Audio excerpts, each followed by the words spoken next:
Hi everyone. So I thought for today, for those of us who are in a career transition or who've lost our jobs because of bad business policies, bad business decisions, and some of us are the best workers out there who are sitting at home getting discouraged.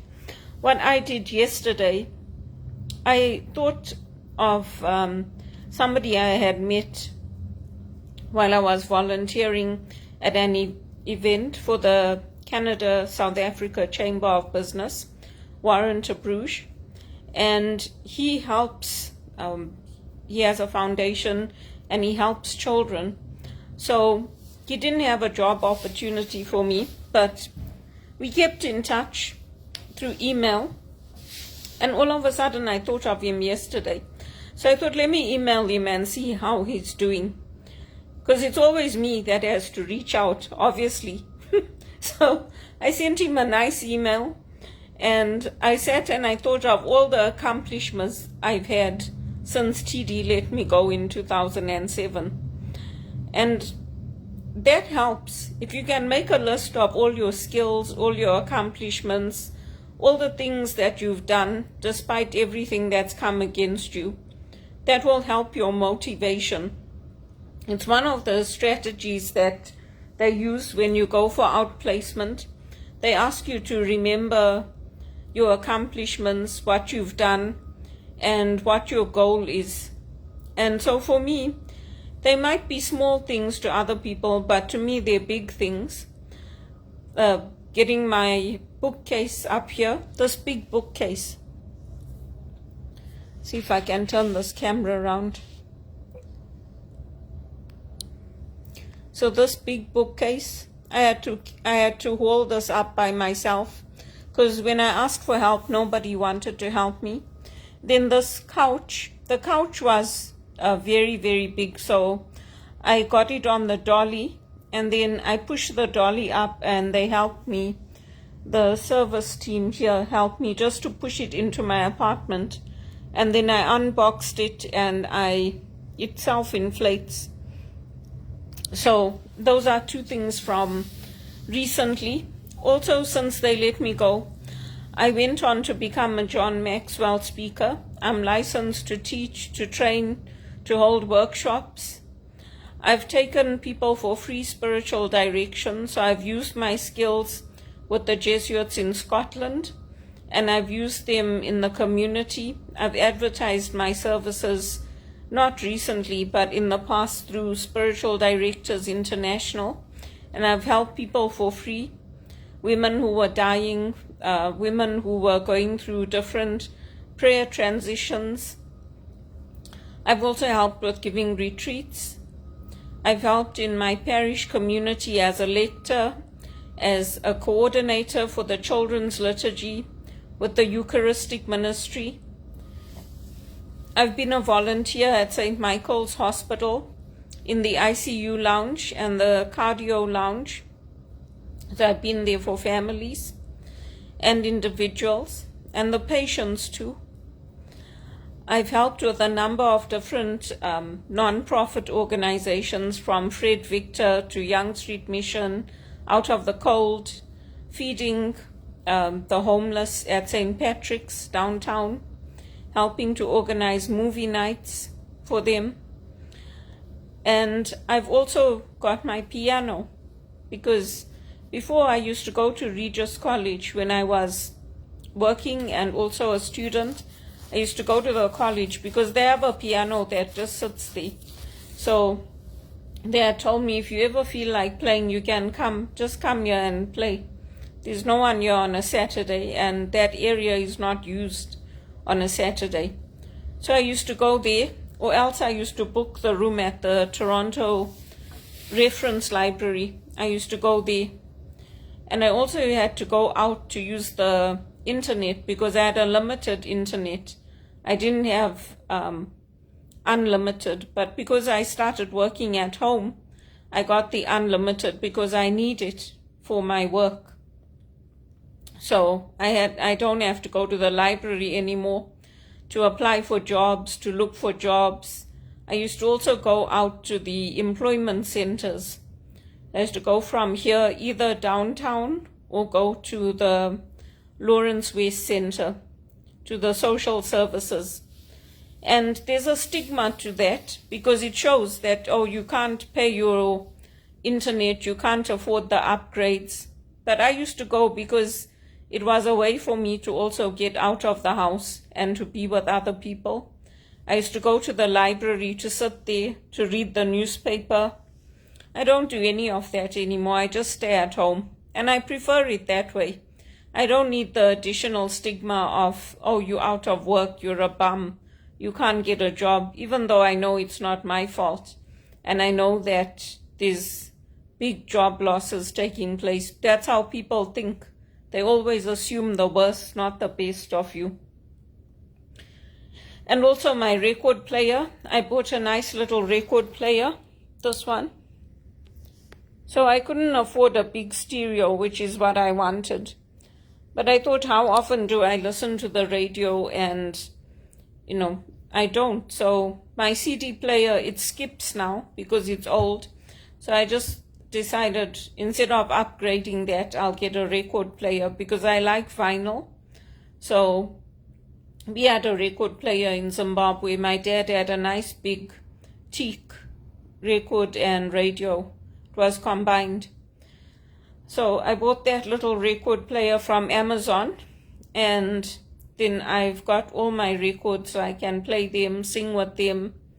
And even the singing, that's another accomplishment because it takes practice, and the more you practice singing and playing, the better you become. And I've also helped people transition in Canada. So newcomers to Canada, I've been a mentor for TRIAC. I've sat on boards since TD let me go, Greener City and Wildlife Preservation Canada, Cottage Dreams. Cottage Dreams is for cancer survivors. Wildlife Preservation Canada, it's looking after our wildlife here. And Greener City was basically to empower the families with young children. So the young children used to come after school and they'd get help. They'd have a place to stay rather than being out on the street, and learn to cook, learn different skills, have a place to play, and then go home and teach their parents those skills. So I've done that. I've also had the opportunity to read in the church. I've been reading for a long time. I think since 2008.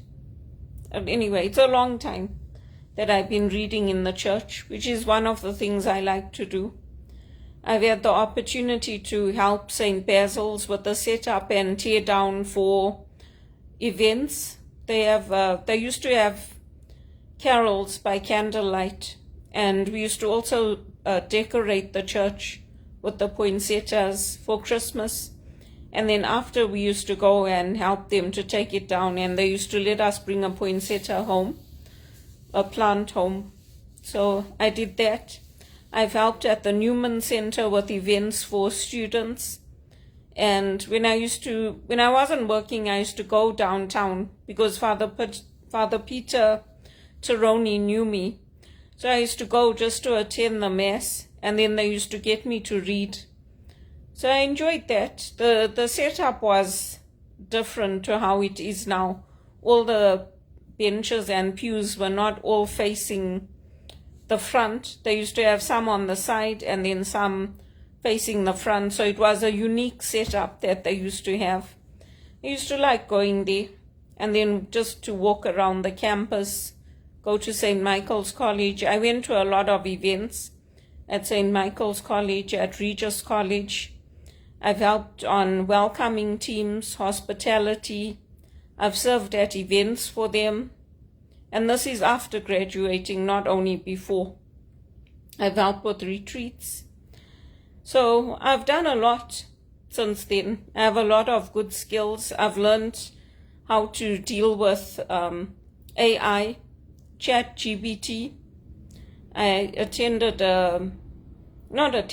just play around with it. So I know how to use that, ChatGPT and Copilot. I know how to use that. It makes life a lot simpler, but you also have to put your thoughts into it. It just gives you a basic guideline. I know how to create an app because I have my Weebly website. I used Weebly to set up my website a number of years ago, and I post updates on there. I know how to use HTML and the coding. I also know how to put together policies. I put together policies for Regis College, for the library, for safety.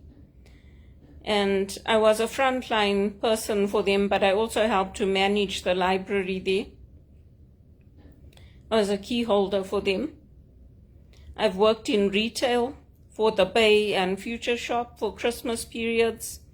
I worked in the call center first for the St. Margaret's Hospital for their cancer drive through Randstad for Stericycle. That was the one where they kept me there till midnight and they let everybody else go after I told them I need to finish early. I was the only one coming home on the bus. I was scared. But I just said, you know what? And then when I told Randstad, they said, you can't go back there. I said, but they told me they want me to come. They said, no, you can't go back. We told them to let you finish early, not to keep you till midnight, and they kept you there, so you can't go back there. So, and then I've worked at different schools. I've worked for Branksome Hall. I've worked for some of the other colleges.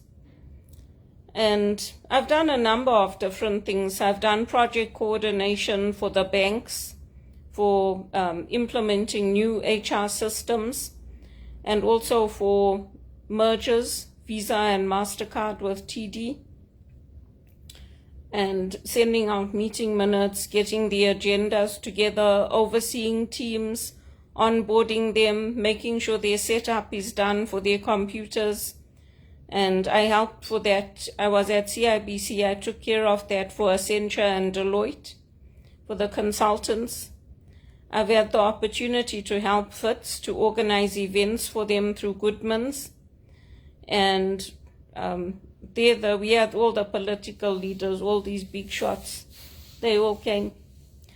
So, yeah, I didn't say much to them. They were all telling me, Belinda, speak up, speak up. I said, I don't know them. I just used to speak to Stephen Pincus. And I went to events for WITS. I helped Professor Barry to organize events for WITS events at Ryerson for the Shomalong initiatives. And yeah, I did a lot. So that's why now I'm looking for people to partner with me, to help me with funding, help me with financial gifts, because I can't live on fresh air. God didn't give me that ability to do that, to create money from nothing. And also communication. So I had to learn to adapt my communication style to the Canadians and the Americans. And when I go to England, I'm myself. When I go to South Africa and Zimbabwe, I'm myself, like now. But when I get on those calls, I'm just like very formal, just do my job. And then they like to talk to me. I don't like to listen to them. So that's why I like to be in a job where I can be in control. I can oversee things. I can use my gifts. Because if you're working in an area where you're constantly outside of what you're good at, obviously it's going to take a toll on you. And the call center work was not my comfort zone. But I didn't have a choice. So I had to do it. And unfortunately, as a result of that, I now have high blood pressure. I have problems with my ears. And, you know, it's not something I want to get worse. So I'm trying to find something more in line with my skills and what I enjoy and what I like doing. And I enjoyed my jobs in the banks, but I mean, if somebody fires you because they woke up one day and they don't like your personality, like at CIBC, or they don't like your approach, it's like, you know what, I'm not here to be your counselor, I'm sorry. And I'm not here to listen to all your problems. Your wife has got cancer and she's been in hospital a long time. Yes, I understand that, but when I'm coming to work, I'm also there to do a job. I'm not there to prop you up. So nobody had any empathy for me, so I don't see why I should have empathy for them, because all these companies, I told them I've got an elderly mother, she was widowed young, we were 3 children, and we didn't have any support financially here to retrain, to study, to do things. They didn't help. They said, oh, you can go for employment counseling, or you can go talk to the doctors at Sunnybrook. So they should do the same instead of firing me because their wife has got cancer or their husband. If they want to hire me as a spiritual director, they should draw up a contract. So then I can sit and listen to their problems and they can pay it for me. And because when you go on those customer service calls, they want to talk and talk and talk and talk. And it's like, you know what? My KPIs are going down. My bonus is being affected. My scores are being affected. And they're going to fire me because I sat and listened to you and your problem.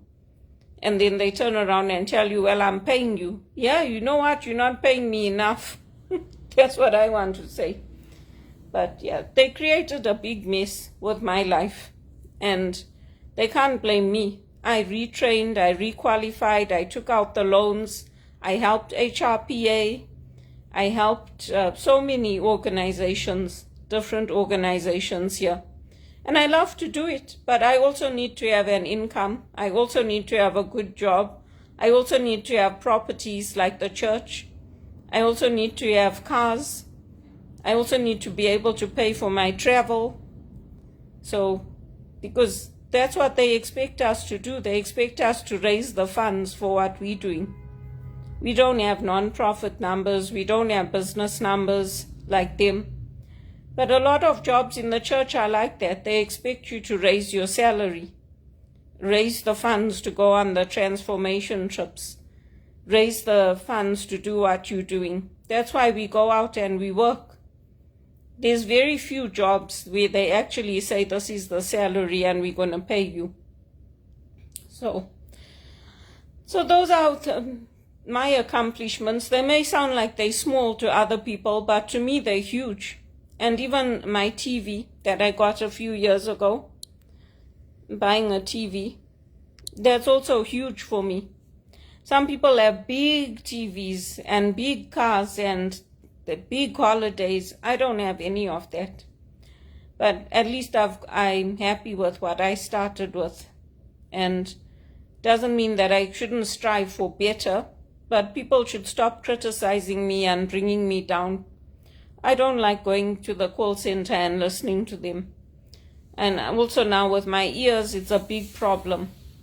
I want to be in a position where I'm overseeing things, where I'm training people, where I'm setting up workshops, using my creative skills, overseeing administration. That's the type of job I want now, because that's what I was good at and that's what I did before.